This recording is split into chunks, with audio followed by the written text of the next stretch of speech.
Assalamualaikum warahmatullahi wabarakatuh. Selamat pagi, Prof. Firman dan juga teman-teman. Perkenalkan, saya Rahma Inan Zakia dengan NIM akhir 029. Pada kesempatan kali ini, izinkan saya mempresentasikan hasil makalah saya, yaitu simulasi fermentasi etanol menjadi asam asetat dengan starter air kelapa dan juga air tebu menggunakan Skylab 6.1.0 sebagai upaya penanganan pangan fungsional. Nah, yang pertama itu ada latar belakang. Pada era sekarang, pangan fungsional itu semakin populer karena selain sebagai sumber energi juga bermanfaat bagi kesehatan. Salah satunya yaitu adalah cuka, di mana cuka ini komponen utama dari asam asetat yang memiliki sifat antimikroba dan juga membantu regulasi metabolisme. Pada prosesnya,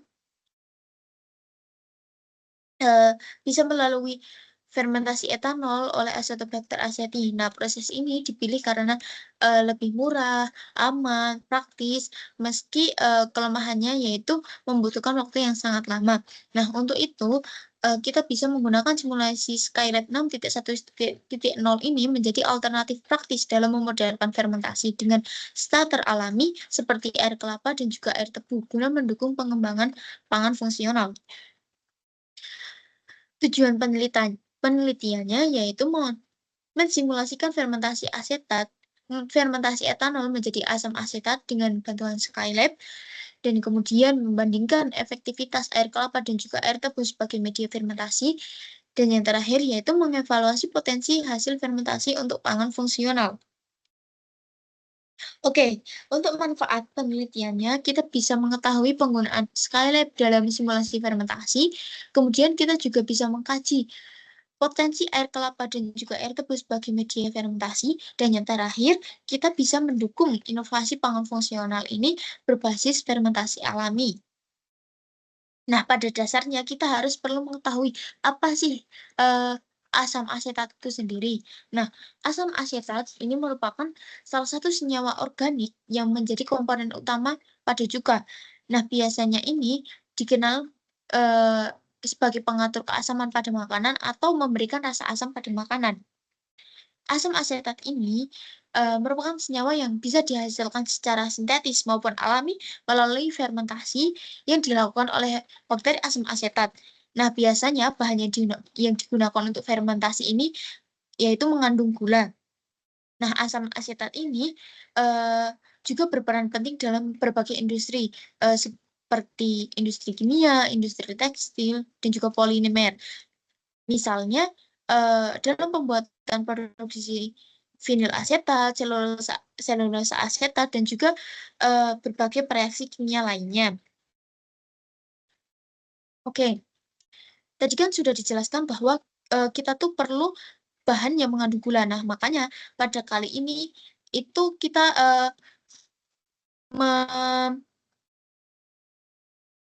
memilih air kelapa dan juga air tebu ini sebagai starter, di mana starter merupakan kultur mikroorganisme hidup yang ditambahkan ke dalam substrat untuk memulai dan juga mempercepat fermentasi, di mana starter ini akan membuat proses fermentasi itu menjadi lebih cepat, konsisten, dan juga aman, karena mikroba yang ditambahkan itu mampu mendominasi fermentasi.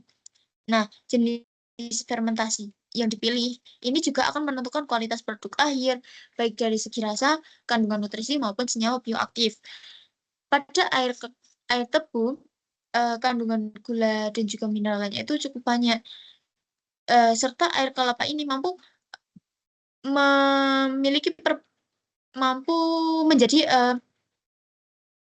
buah perkembangan bakteri atau mikroba, sehingga saya memilih air kelapa dan juga air tebu sebagai starter atau media perkembangannya. Oke, untuk selanjutnya kita perlu tahu apa sih perangkat yang akan kita gunakan untuk simulasi fermentasinya. Nah, pada kali ini saya akan menggunakan Skylab, di mana Skylab ini merupakan perangkat lunak open source yang digunakan untuk komputasi numerik. Nah, di mana simulasi ini itu berada dalam sistem dinamis. Program Skylab ini biasanya sering dipakai dalam dunia pendidikan dan juga penelitian karena fitur analisis datanya, pemodelan visual, dan juga simulasi kontrolnya itu mirip dengan MATLAB. Dan keunggulan dari Skylab ini, dia itu tanpa memungut biaya lisensi, sehingga dengan adanya antarmuka yang sederhana serta dukungan pustaka matematika yang luas, Skylab sangat cocok dimanfaatkan dalam simulasi proses fermentasi dan juga analisis kinetika secara efisien. Pada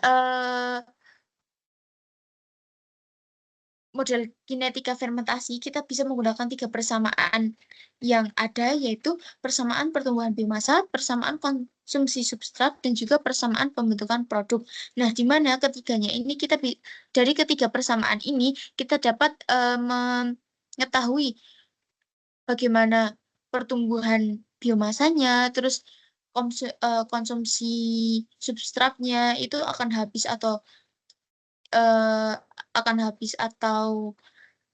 nantinya berlebih, dan juga kita dapat mengetahui seberapa besar produk asam asetat ini akan terbentuk. Nah, untuk itu kita bisa langsung menuju ke Skylab-nya.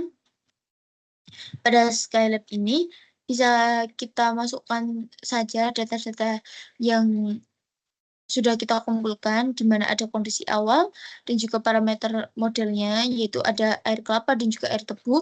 Kita masukkan saja, kemudian bisa kita cari fungsi turunannya dari model keduanya, yaitu menggunakan persamaan model Ode.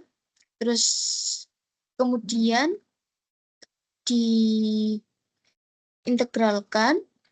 Setelahnya kita plotting untuk mendapatkan grafik konsentrasi terhadap waktunya, di mana nanti ada parameter biomasa, substrat, dan juga produk.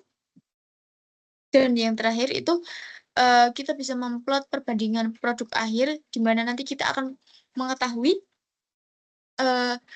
seberapa besar produk akhir itu yang terbentuk.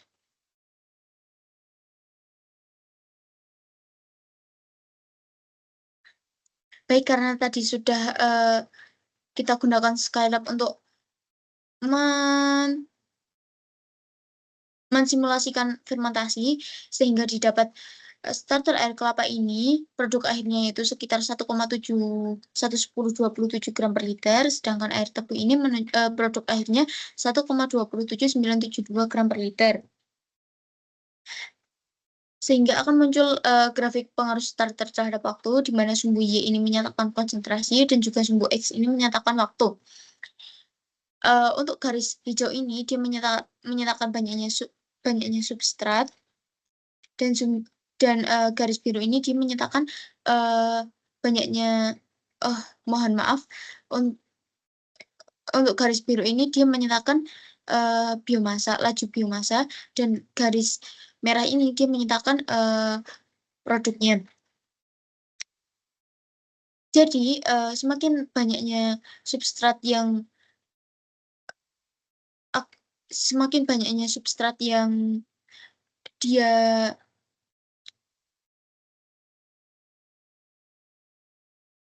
jadi laju biomasa ini dia akan ditentukan oleh banyaknya substrat, di mana ketika pada titik pertemuan substrat dan juga biomasa ini, ternyata semakin banyak substrat yang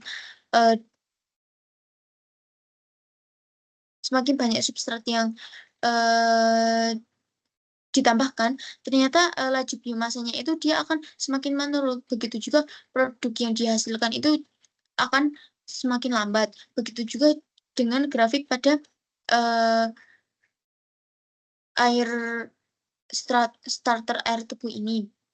Dan untuk kemudian grafik perbandingan laju pertumbuhan biomasa dan juga produk akhir, di mana ternyata air kelapa ini menunjukkan produk akhir yang sangat tinggi daripada air tebu, sehingga kita bisa menentukan mana starter yang baik untuk laju pertumbuhan, di mana variasi ini tergantung dari substrat dan juga waktu yang digunakan dalam fermentasi. Berdasarkan hasil simulasi dengan Skylab 6.1.0 dapat disimpulkan bahwa proses fermentasi etanol menjadi asam asetat sangat dipengaruhi oleh jenis starter yang digunakan. Variasi media alami menunjukkan perbedaan dalam laju pertumbuhan biomasa maupun konsentrasi produk akhir, sehingga pemilihan starter ini menjadi faktor penting dalam menentukan efektivitas fermentasi. Selain itu, pendekatan simulasi terbukti efisien karena mampu memberikan gambaran sistematis mengenai dinamika fermentasi tanpa memerlukan percobaan laboratorium yang kompleks, sehingga temuan ini mendukung pemanfaatan simulasi sebagai dasar ilmiah untuk pengembangan pangan fungsional berbasis asam asetat. Demikian presentasi saya kali ini. Mohon maaf apabila penjelasannya kurang jelas dan juga banyak kata yang salah. Akhir kata dari saya, wassalamualaikum warahmatullahi wabarakatuh.